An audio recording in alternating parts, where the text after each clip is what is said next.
24 minutes to 10. I wanted to talk about that modelling that was released by the federal government yesterday on COVID lockdown, or getting unlocked eventually, and what the politicians may or may not base some of their policy decisions on in the months to come here in Australia, or in fact in any of the states, including here in Western Australia. Now, the Doherty Institute revealed yesterday a number of different statistics, and there's numbers all over the place on this, so bear with me, but they're essentially saying that a mostly vaccinated Australian society must learn to live with people being hospitalised and, in fact, people dying from COVID-19 at levels equivalent to a very bad flu outbreak.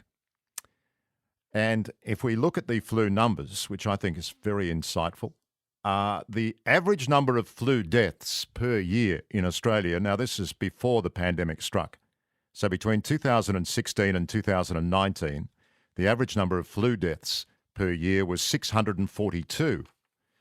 Well, that compares with a scenario that the Doherty Institute have put together, which comes to around about 1,281 deaths per year. So that's more than double, or almost virtually double, the average number of flu deaths. Now, that's under the 80% vaccination rate, which, of course, is the National Cabinet threshold for Australia to move to what they call Phase C and live in a largely open fashion with travel permitted and no lockdowns. But still, a maximum of 1,281 deaths a year could be expected around the country. I wanted to talk today to Professor Nick Golding. Professor Golding is an infectious diseases modeller with Telethon Kids Institute and Curtin University, and he helped develop this Doherty Institute modelling, which was released, as I say, yesterday. Professor Golding, good morning. Good morning, Liam. Professor Golding, how do you arrive at these numbers? Is this all sort of computer-based modelling? How do you start looking at these things? Absolutely right. It is computer-based modelling, and it's based on data that we have from other countries and from the pandemic that we've seen in Australia, and also what we know about how infectious diseases spread. So there are a couple of different bits. The first bit is to work out how fast it would spread under different combinations of different interventions or policy measures that we can put in place. So we've got lockdowns, of course. We've got the effect of vaccination. We've also got another really effective measure, which is our test, trace, isolate, and quarantine measures. So contact tracing, getting tested, that's really effective as well. So those are the three main ones. And we can look at different levels of each of those and work out, what sort of vaccination thresholds in combination with these other things are enough to get us to a point where we can control COVID-19 with the new Delta strain, which is a lot more transmissible than what we had last year. So was that the main bit? Was that the underlying assumption? Was it? Was that you used the Delta variant as an underlying assumption to all this? Absolutely, yeah. So it spreads much faster than anything else. It's dominating the world. So our assumption is if there is an outbreak, it'll be Delta. Yeah. We also had a little look at an assumption of what if it gets worse? What if you get a new variant that escapes the vaccine? And obviously that's a pretty gloomy figure as well. But the most of the focus was on Delta. Most of it's on Delta, okay. And how do you use the lockdown situation? I mean, do you assume lockdowns are worth X percentage of ongoing deaths? Is there a discount rate? How does that work? So the main bit of work there is about the transmission rate. So the deaths bit comes later. If we can control COVID-19, we can get the reproduction number less than 1. That means we don't get that exponential growth.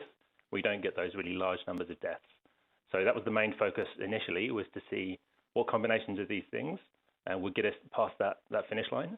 And so as we get to the 70% threshold, it looks like we'll need to use lockdown some of the time, but much less than now.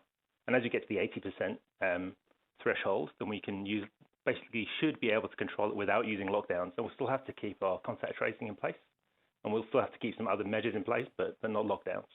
And then hopefully we'll get beyond that to the final kind of phase in the national plan, where we can just rely on vaccination and some really, really minimal stuff, and then kind of back off on almost all restrictions. But we haven't quite worked out yet what that's going to be, because that's a bit of a way off. We've got 2 more phases to go through, first of all. Yes. Okay, so when the Prime Minister says, look, 70% and 80%, they're the two figures that have been bandied around because that's what's been talked about by the politicians. But was there a tipping point in the modelling, Professor? Is there an even better position? I mean, do you say sort of where it starts to go from not that great to reasonable, if I can put it that way? Is it a 77% mark? Is it an 82% mark? Is there some point in that modelling where you think, okay, that doesn't look too bad? Yeah, well, it is a bit of a gradient. So obviously, as you get above 60% in particular, it looks kind of more feasible to have slightly less common have lockdowns. And then 70% is much less common to have lockdowns. And it really is actually at about that 80% mark that you cross that finish line of getting below 1 for the transmission number without having lockdowns and just having these other minimal restrictions. So when I say minimal restrictions, this is basically what we've been observing in New South Wales in about March of this year. And so it's kind of similar to how New South Wales was able to keep most of their outbreaks under control when they had the kind of the 2020 strains of COVID-19. They managed to keep most of them under control just with contact tracing and some restrictions, but to avoid lockdowns most of the time. Okay, That's so kind of the assumption that gets us there. So the 80% vaccination rate is really key in all the way the modelling turned out. Absolutely. And as you say, we could use different numbers, but those 70 and 80% numbers worked out pretty well to match what looked like reasonable points to transition to the next phase of the national plan. I noticed the modelling suggested moving the vaccination focus to younger adults. Why is that? So one thing to bear in mind is that everyone differs slightly in their ability or potential to transmit the disease. People who work in healthcare, for example, come into contact with loads of vulnerable people. So if they were to get it, it would be really bad. And one of the major things that people vary on is age. So you can broadly think of splitting up the population into 3 different groups. You've got the older population who could get very sick from COVID, and they're really able to pass it on to any of their contacts, but they have far fewer contacts than the other age groups.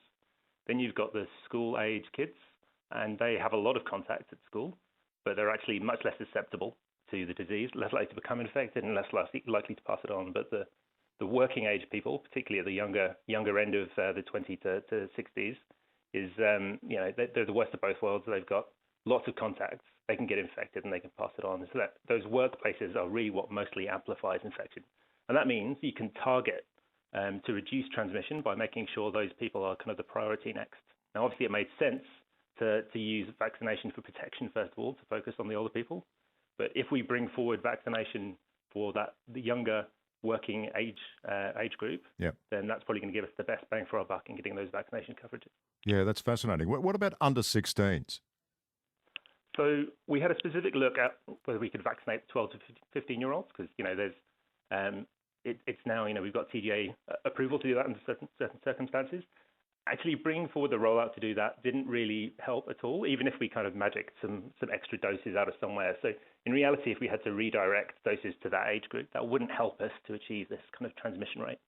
Now, that's going to change in the future. If we get everyone else vaccinated, then the people who will be left will be those under 16s. But at this point, the best way to protect them is to vaccinate their parents, essentially, and vaccinate that working age group. You can definitely reduce transmission a lot more by doing that.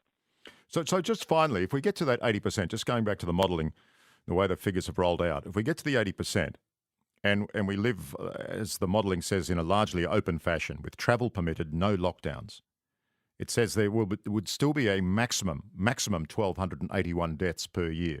But is that then implying that it may not be that many?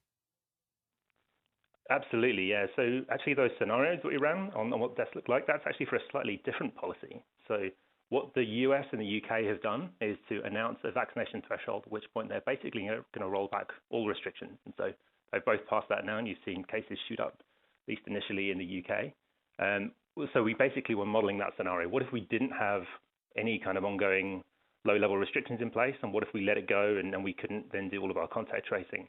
And so that's the numbers. Those are the death numbers that are in there. And those are not the expected numbers under this policy. That's worst case scenario. What if something goes a bit wrong, or what if we did this other policy of letting stuff go? So actually, that's very much an upper bound. We would imagine it would be a lot lower if we take our time and are careful going at these different thresholds and start off with these low-level restrictions, and then only relax them when we get to the phase D. And we haven't quite worked out what the percentage vaccination will be for phase D, which is relax everything. Because, it's a bit of a way off and a lot could change in the meantime. Yes. Well, with variants and that sort of thing. Absolutely. Yeah, but it is fascinating, isn't it? Because it's that bit between acceptance of a certain number of deaths, coming back again to flu deaths, and whether or not people would be prepared to take that on the journey. Absolutely, and it's not a question we've really had to answer before as a society. I mean, it's kind of implicit that we sort of accept that number of flu deaths, but that's different to it being a new disease which has that level of deaths. Yeah. Professor, thanks very much for having a chat to us. Really appreciate it. No problem, thank you. Professor Nick Golding, infectious diseases modeller with Telethon Kids Institute and Curtin Uni, and one of the lead researchers with the Doherty Institute doing that modelling. It's pretty fascinating, isn't it? What do you think? I mean, would you accept, and I say again, it's a maximum under that worst case scenario at 80%, a maximum of 1,281 deaths a year compared to the average flu death rate, which is about 642, so exactly 50%. But it is also doubly interesting to contemplate those numbers when we look at, for example, the numbers out of New South Wales today. Now, another 233 COVID cases today, but if you look at the breakdown, 286 cases currently in hospital, 54 are in ICU, and a total so far of 72 deaths in New South Wales. 72 deaths. And people basically, I guess, with lockdown thrown in, think it's pretty much Armageddon over there. And yet here we're talking about 1,281 deaths. 133 882, our talkback lines are open. Love to hear from you this morning. 12 minutes to 10.